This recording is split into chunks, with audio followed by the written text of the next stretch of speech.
ജനാധിപത്യ പ്രതിഷേധത്തിന് നേരെ മോദി സർക്കാരിന്റെ നരനായാട്ട. വിദ്യാഭ്യാസ മന്ത്രി ധർമ്മേന്ദ്ര പ്രധാന്റെ രാജി ആവശ്യപ്പെട്ട സമരം ചെയ്തവർക്കെതിരെ ദില്ലി പോലീസിന്റെ ക്രൂരമായ ലാത്തി ചാർജ്. അതേസമയം ജന്തർ മന്ദറിൽ വീണ്ടും സമരം ആരംഭിച്ചിരിക്കുകയാണ്. CJP അഭിജിത് ദീപ്കയുടെ നേതൃത്വത്തിലാണ് ഈ സമരം തുടരുന്നത്. വിവരങ്ങളുമായി ഫെമിന കൂടി ചേരുന്നുണ്ട് ദില്ലിയിൽ നിന്നും. ഫെമിന, അങ്ങനെയൊന്നും പോലീസിന്റെ തിട്ടൂരങ്ങൾക്ക് കീഴടങ്ങില്ല എന്ന് ഉറപ്പിക്കുകയായിരുന്നു CJP. മാത്രമല്ല, നിലവിൽ പ്രതിഷേധം തുടരുകയാണ് അവിടെ. മാത്രമല്ല, CPIM നേതാക്കൾ അടക്കം സ്ഥലത്തെത്തി സന്ദർശനം നടത്തുന്നുണ്ട്. നിലവിലെ സാഹചര്യം എങ്ങനെയാണ്? വിവരങ്ങൾ നമുക്ക് ദൃശ്യങ്ങളിൽ നിന്ന് തന്നെ കാണാം. നേരത്തെ പോലീസ് ഒഴിപ്പിച്ച CJPയുടെ പ്രതിഷേധ വേദിയിലേക്ക് ഇപ്പോൾ ആയിരങ്ങൾ ഇരച്ചെത്തിയിരിക്കുകയാണ്. നേരത്തെയായിരുന്നു പാർലമെന്റിലേക്ക് CJPയുടെ നേതൃത്വത്തിൽ മറ്റിടതുപക്ഷ വിദ്യാർത്ഥി സംഘടനകളിലെല്ലാം ഇത്തരത്തിൽ വലിയൊരു പാർലമെന്റ് മാർച്ച് നടത്തിയിരുന്നു. എന്നാൽ ഈ മാർച്ചിൽ പോലീസ് അടിച്ചമർത്താൻ ശ്രമിക്കുകയും വിദ്യാർത്ഥികളെയും സ്ത്രീകളെയും ഉൾപ്പെടെയുള്ള യുവാക്കളെ പോലീസ് തല്ലിച്ചതക്കുകയും ഇത്തരത്തിൽ ടിയർ ഗ്യാസും അതുപോലെ തന്നെ ലാത്തി ഉപയോഗിച്ചുകൊണ്ട് എല്ലാം പോലീസ് വിദ്യാർത്ഥികളെ മർദ്ദിക്കുന്ന ഒരു സാഹചര്യം ഉണ്ടായിരുന്നു. അതിനുശേഷം ഈ സമരപ്പന്തൽ പോലീസ് പൊളിച്ചു. ഇവിടെയുള്ള വിദ്യാർത്ഥികളെ പോലീസ് കയ്യേറ്റം ചെയ്ത് ഇവിടെ നിന്ന് ഒഴിപ്പിച്ചു. എന്നാൽ ഇപ്പോൾ വർദ്ധിതാവേശത്തോടുകൂടി ഈ വിദ്യാർത്ഥികളുടെ ഈ ദില്ലിയിലെ ജന്തർ മന്ദിറിലേക്ക് തിരിച്ചെത്തുന്ന ഒരു കാഴ്ചയാണ് നമ്മൾ കാണുന്നത്. ഇന്ത്യയുടെ സമീപകാല ചരിത്രത്തിൽ ഒന്നും നമ്മൾ കാണാത്ത തരത്തിൽ ഒരു പ്രതിഷേധത്തെ പോലീസ് അടിച്ചമർത്തുന്നു. കണ്ണീർ വാതകം പ്രയോഗിച്ചും അതുപോലെ ലാത്തി ഉപയോഗിച്ചും പോലീസ് വിദ്യാർത്ഥികളെ മർദ്ദിക്കുന്നു. ഈ സമരപ്പന്തൽ പൊളിക്കുന്നു. പക്ഷെ അതിനുശേഷവും ഈ വിദ്യാർത്ഥികൾ, ഈ പ്രതിഷേധക്കാർ, യുവാക്കൾ ഈ ദില്ലി ജന്തർ മന്ദിറിലേക്ക് ഇപ്പോൾ തിരിച്ചെത്തിയിരിക്കുകയാണ്. അത് 100 200 അല്ല, ആയിരക്കണക്കിന് വിദ്യാർത്ഥികളാണ്, ആയിരക്കണക്കിന് പ്രതിഷേധക്കാരാണ് ഇപ്പോൾ ദില്ലി ജന്തർ മന്ദിറിലെ ഈ പ്രതിഷേധ വേദിയിൽ വീണ്ടും എത്തിയിരിക്കുന്നത്. പോലീസ് എല്ലാം അവസാനിച്ചു എന്ന് പറഞ്ഞുകൊണ്ട് പോലീസ് ഈ ജന്തർ മന്ദിറിൽ നിന്ന് മടങ്ങിയതാണ്. പക്ഷേ പോലീസ് ചിന്തിക്കുന്നതിനുമൊക്കെ അപ്പുറത്താണ് ഈ നാട്ടിലെ യുവാക്കളുടെ അസംതൃപ്തി, ഈ ഭരണകൂടത്തോടുള്ള അസംതൃപ്തി എന്ന് വ്യക്തമാക്കുന്നതാണ് ഇപ്പോൾ ഈ ദില്ലി ജന്തർ മന്ദിറിലേക്ക് ഒഴുകിയെത്തിയ ആയിരങ്ങൾ. നമുക്ക് ദൃശ്യങ്ങളിൽ നിന്ന് വ്യക്തമാണ്. പോലീസ് പൊളിച്ച സമരപ്പന്തലാണിത്. പോലീസ് ഇവിടുത്തെ സമരപ്പന്തൽ, ഇവിടെ ഐസയുടെയും അതുപോലെ തന്നെ SFIയുടെയും ഒക്കെ പ്രതിഷേധ കോർണർ ഉണ്ടായിരുന്നു. പോലീസ് അതെല്ലാം പൊളിച്ചെടുക്കിയിരുന്നു. ഇവിടുത്തെ വൈദ്യുതി പോലീസ് വിച്ഛേദിച്ചിരുന്നു. അത്തരത്തിൽ ഒരു സമരത്തെ ഇല്ലാതാക്കാനുള്ള എല്ലാ ശ്രമങ്ങളും പോലീസിന്റെ ഭാഗത്ത് നിന്നുണ്ടായിരുന്നു. പക്ഷേ അതിനെയെല്ലാം എതിർത്തു തോൽപ്പിച്ചുകൊണ്ട് ഇപ്പോൾ വിദ്യാർത്ഥികൾ, പ്രതിഷേധക്കാർ ഈ ദില്ലി ജന്തർ മന്ദിറിലേക്ക് തിരിച്ചെത്തുന്ന കാഴ്ചയാണ് കാണുന്നത്. കേന്ദ്ര വിദ്യാഭ്യാസ മന്ത്രി ധർമ്മേന്ദ്ര പ്രധാൻ നീറ്റ് പരീക്ഷാ പേപ്പർ ചോർച്ചയിൽ രാജിവെക്കുന്നത് വരെ സമരം തുടരുമെന്ന് പ്രഖ്യാപിച്ചുകൊണ്ടാണ് ഇപ്പോൾ ഈ വിദ്യാർത്ഥികൾ, ഈ പ്രതിഷേധക്കാർ ഈ ദില്ലി ജന്തർ മന്ദിറിലേക്ക് എത്തിയിരിക്കുന്നത്. കൂട്ടമായിട്ടാണ് വിദ്യാർത്ഥികൾ എത്തുന്നത്. പോലീസിന്റെ ലാത്തിക്കും പോലീസിന്റെ കണ്ണീർ പ്രയോഗത്തിനും ഒന്നും തങ്ങളെ തോൽപ്പിക്കാൻ കഴിയില്ല എന്ന് ഉറക്കെ പ്രഖ്യാപിച്ചുകൊണ്ടാണ് ഇപ്പോൾ ഈ പ്രതിഷേധക്കാർ ഈ ദില്ലി ജന്തർ മന്ദിറിലേക്ക് വീണ്ടും തിരിച്ചെത്തിയിരിക്കുന്നത്. ഇവിടെ വൈദ്യുതിയില്ല, ഇരുട്ടാണ്. പക്ഷെ അതിനെയൊന്നും വകവെക്കാതെ ഇപ്പോൾ വിദ്യാർത്ഥികൾ ഈ പ്രതിഷേധ വേദിയിലേക്ക് വീണ്ടും എത്തുന്ന കാഴ്ചയാണ് കാണുന്നത്. നേരത്തെ CPMന്റെ ജനറൽ സെക്രട്ടറി MA ബേബി, അതുപോലെ തന്നെ V Sivadasan MP, K Radhakrishnan MP എന്നിവർ ഈ വേദിയിലെത്തി അഭിജിത് ദീപ്കയ്ക്കും കൂട്ടർക്കും ഐക്യദാർഢ്യം പ്രഖ്യാപിച്ചിരുന്നു. സമരം അതിന്റെ ലക്ഷ്യം കാണുന്നതുവരെ, ധർമ്മേന്ദ്ര പ്രധാൻ രാജിവെക്കുന്നതുവരെ ഈ സമരം തുടരുമെന്നാണ് അഭിജിത് ദീപ്കെ പ്രഖ്യാപിച്ചത്. ആ സമരത്തിന് എല്ലാവിധ പിന്തുണയുമാണ് CPIM ജനറൽ സെക്രട്ടറി നൽകിയത്. രാജ്യത്തെ എല്ലാ പുരോഗമന സംഘടനകളും ഇത്തരത്തിൽ ഇതിന് പിന്തുണയ്ക്കുമെന്നാണ് CPM ജനറൽ സെക്രട്ടറി പറഞ്ഞത്. CPIയുടെ നേതാക്കളായിട്ടുള്ള D രാജ, അതുപോലെ തന്നെ ആനി രാജ തുടങ്ങിയവരും വേദിയിലെത്തിയിരുന്നു. ഇപ്പോൾ കൂടുതൽ ആളുകൾ ഈ വേദിയിലേക്ക്, ആയിരക്കണക്കിന് ആളുകൾ ഈ വേദിയിലേക്ക് വീണ്ടും എത്തുകയാണ്. പോലീസിന്റെ ലാത്തിക്ക്, പോലീസിന്റെ അടിച്ചമർത്തലിനൊന്നും തലകുണിക്കില്ല എന്ന് പ്രഖ്യാപിച്ചുകൊണ്ടാണ് ഇപ്പോൾ ഈ പ്രതിഷേധക്കാർ ഈ ദില്ലി ജന്തർ മന്ദിറിലേക്ക് പോലീസ് പൊളിച്ച സമരപ്പന്തലിലേക്ക് തിരികെ എത്തിയിരിക്കുന്നത്. മാത്രമല്ല, ഈ ആദ്യം മുതലേ ഈ കേന്ദ്ര നീക്കം എന്ന് പറയുന്നത് പോലീസിനെ ഉപയോഗിച്ച ഈ സമരത്തെ, പ്രതിഷേധത്തിനെ, ഈ ശബ്ദമുയർത്തുന്നവരെ അടിച്ചമർത്താനുള്ള ശ്രമം തന്നെയായിരുന്നു ആദ്യം മുതലേ കേന്ദ്രം പോലീസിനെ ഉപയോഗിച്ച് ചെയ്തിരുന്നത്. എന്നാൽ ആ പോലീസിന്റെ കണക്കുകൂട്ടലുകൾ അടക്കം തെറ്റുന്ന ഒരു സാഹചര്യമാണ്. അങ്ങനെയൊന്നും ഈ വിദ്യാർത്ഥി പ്രതിഷേധത്തിന് അല്ലെങ്കിൽ ഈ കേന്ദ്ര അഴിമതിക്കെതിരെയും ഈ നീറ്റ് ചോദ്യപേപ്പർ ചോർച്ചയിൽ ധർമ്മേന്ദ്ര പ്രധാന്റെ രാജി അടക്കം ആവശ്യപ്പെട്ടുള്ള ഈ സമരത്തെ, പ്രതിഷേധത്തെ അടിച്ചമർത്താൻ കഴിയില്ല എന്ന് ഇപ്പോൾ തെളിഞ്ഞിരിക്കുകയാണ് പോലീസുകാർക്ക് അടക്കം.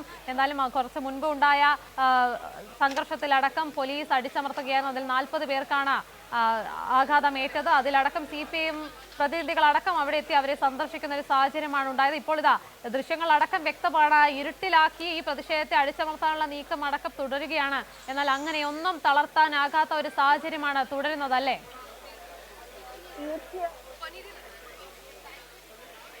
അത് തീർച്ചയായും ഉമ, നമ്മൾ സമീപകാലത്തൊന്നും എവിടെയും കാണാത്ത തരത്തിൽ വർദ്ധിതാവേശത്തോടു കൂടിയാണ് ഈ വിദ്യാർത്ഥികൾ ഈ പ്രതിഷേധത്തിൽ പങ്കെടുക്കുന്നത് എന്നുള്ളതാണ് യാഥാർത്ഥ്യം. അത്രയും ഇവർക്ക് ഈ ഭരണകൂടത്തോട് അതിൻ്റെ നയങ്ങളോടുള്ള അതൃപ്തി ഈ വിദ്യാർത്ഥികൾക്ക്, ഈ യുവജനതയ്ക്കുണ്ട് എന്നത് വ്യക്തമാക്കുന്നതാണ് ഇവിടെ തടിച്ചുകൂടിയ ആയിരങ്ങൾ. നേരത്തെ നമുക്കറിയാം, ദില്ലിയിൽ നമ്മൾ നേരത്തെ കണ്ടതാണ് ഈ പ്രതിഷേധം. ദില്ലി ജന്തർ മന്ദിറിൽ നിന്ന് ആരംഭിക്കുമ്പോൾ പോലീസ് ബാരിക്കേഡുകൾ ഉപയോഗിച്ച് പ്രതിഷേധത്തെ തടഞ്ഞു. പക്ഷെ വേറെ വഴികളിൽ ദില്ലിയുടെ നഗരവീഥികളിലാകെ ജനക്കൂട്ടത്തെ കൊണ്ട് നിറയുന്നൊരു കാഴ്ചയാണ് കണ്ടത്. പാർലമെന്റ് സ്ട്രീറ്റിലേക്ക് ജനം ഇരമ്പിയെത്തി, പാർലമെന്റ് കവാടം വരെ എത്തി. പക്ഷെ പോലീസ് അവരെ കണ്ണീർ വാതകം പ്രയോഗിച്ചും അതുപോലെ തന്നെ ലാത്തി ചാർജ് ചെയ്തും പോലീസ് ഈ സമരത്തെ അടിച്ചമർത്താൻ ശ്രമിച്ചു. വലിയ തരത്തിലുള്ളൊരു മർദ്ദനമാണ് പോലീസിന്റെ ഭാഗത്ത് നിന്ന് വിദ്യാർത്ഥികൾക്കെതിരെ, പ്രതിഷേധക്കാർക്കെതിരെ ഉണ്ടായത്. ദില്ലിയുടെ നഗരവീഥികളിൽ പ്രതിഷേധവുമായി ഇരമ്പിയെത്തിയ വിദ്യാർത്ഥികളെ പോലീസ് തടഞ്ഞു. പോലീസ് ബലം പ്രയോഗിച്ച് പലരെയും നീക്കി, ഭീഷണിപ്പെടുത്തി പെൺകുട്ടികളെ അടക്കം പോലീസ് മർദ്ദിക്കുന്ന ഒരു കാഴ്ചയാണ് കണ്ടത്. എന്നാൽ ആ പ്രതിഷേധങ്ങൾക്ക് ഒടുവിൽ ആ മർദ്ദനങ്ങളിലൊന്നും തളരുന്നവരല്ല എന്ന് ഈ വിദ്യാർത്ഥികൾ പ്രഖ്യാപിക്കുകയാണ്. പിന്മാറില്ല എന്ന് പ്രഖ്യാപിച്ചുകൊണ്ട് തന്നെയാണ് ഇപ്പോൾ ഈ പ്രതിഷേധ വേദിയിലേക്ക്, നമ്മൾ ഓർക്കണം, പോലീസ് പൊളിച്ചു മാറ്റിയ, പോലീസ് ഒഴിപ്പിച്ച ഒരു സമരപ്പന്തലിലേക്കാണ് വീണ്ടും ഈ വിദ്യാർത്ഥികൾ മടങ്ങിയെത്തിയിരിക്കുന്നത് എന്നത് ഇതൊരു ചരിത്ര മുഹൂർത്തമാണ്, അല്ലെങ്കിൽ ഒരു ചരിത്ര നിമിഷമാണ് എന്ന് തന്നെ പറയേണ്ടി വരും. കാരണം പോലീസ് അവരുടെ എല്ലാ അധികാരത്തിൻ്റെ എല്ലാ ഗർവവും ഉപയോഗിച്ച് നേരത്തെ സോനം വാങ്ചുക്കിനെ എങ്ങനെയാണ് ദില്ലിയിലെ സമരവേദിയിൽ നിന്ന് പോലീസ് കസ്റ്റഡിയിലെടുത്തത് എന്ന് നമ്മൾ കണ്ടതാണ്.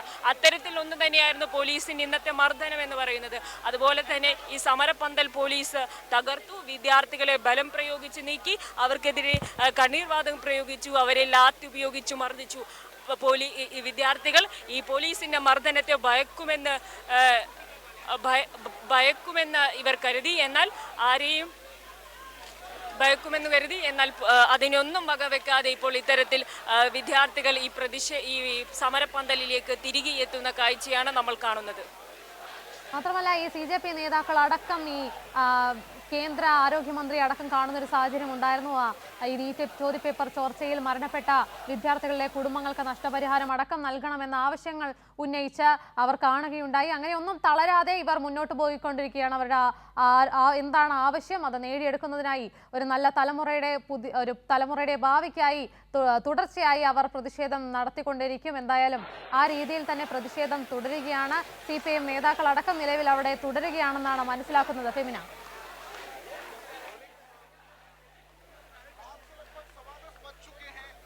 അദ്ദേഹം ആ 3 ആവശ്യങ്ങളാണ് ഈ CJP പ്രധാനമായിട്ടും മുൻപോട്ട് വെച്ചത്. ഒന്നാമത്തേത് ഈ സോനം വാങ്ചുകിനെ, കസ്റ്റഡിയിലെടുത്ത സോനം വാങ്ചുകിനെ മോചിപ്പിക്കുക. രണ്ടാമത്തേത് കേന്ദ്ര വിദ്യാഭ്യാസ മന്ത്രി ധർമ്മേന്ദ്ര പ്രധാൻ രാജിവെക്കുക. മൂന്നാമത്തേത് ഈ ആത്മഹത്യ ചെയ്ത നീറ്റ് പരീക്ഷ പേപ്പർ ചോർച്ചയെ തുടർന്ന് ആത്മഹത്യ ചെയ്ത വിദ്യാർത്ഥികൾക്ക് 1 കോടി രൂപ നഷ്ടപരിഹാരം നൽകുക എന്നീ 3 നിർദ്ദേശങ്ങൾ മുൻപോട്ട് വെച്ചു.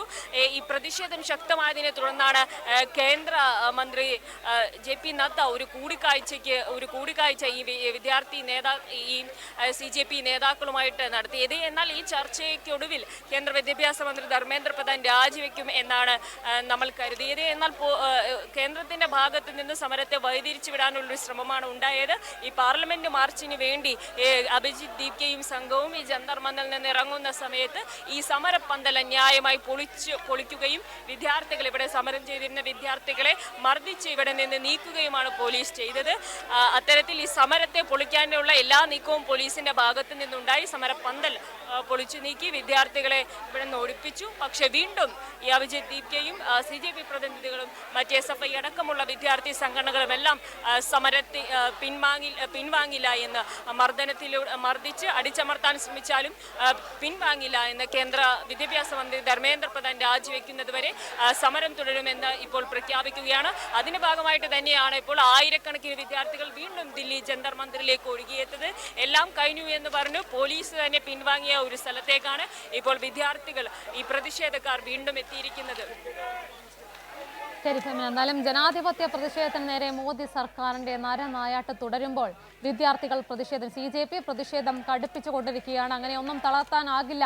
ഈ പോലീസ് തിട്ടൂരത്തിനെതിരെ ശക്തമായ പ്രതിഷേധമാണ് നിലവിൽ കാണുന്നത്. ജനങ്ങളടക്കം പ്രതിഷേധക്കാരടക്കം ഇരമ്പിയെത്തുന്ന ഒരു കാഴ്ചയാണ് കാണുന്നത്. പോലീസ് ഇരുട്ടിലാക്കിയും ഈ പ്രതിഷേധത്തെ അടിച്ചമർത്താനുള്ള ശ്രമങ്ങൾ നടത്തുമ്പോൾ ധർമ്മേന്ദ്ര പ്രധാന്റെ രാജി ആവശ്യപ്പെട്ടുള്ള സമരം തുടരുകയാണ് ദില്ലിയിൽ. ഫെമിനിയാണ് വിവരങ്ങളുമായി ചേർന്നത്. എന്തായാലും പോലീസിനെ ഉപയോഗിച്ച കേന്ദ്രം ഈ നീക്കത്തെ അല്ലെങ്കിൽ പ്രതിഷേധത്തെ അടിച്ചമർത്താനുള്ള കേന്ദ്രത്തിന്റെ ശ്രമത്തെ വലിയ രീതിയിലുള്ള വിമർശനങ്ങൾക്ക് വഴിവെക്കുമ്പോഴും അവിടെ ശക്തമായി അതിനെ നേരിടാൻ, എതിർക്കാൻ, പ്രതിഷേധിക്കാൻ തന്നെയാണ് CJPയുടെ നീക്കം. ഫെമിനിയാണ് ദില്ലിയിൽ നിന്നും വിവരങ്ങളുമായി ചേർന്നത്.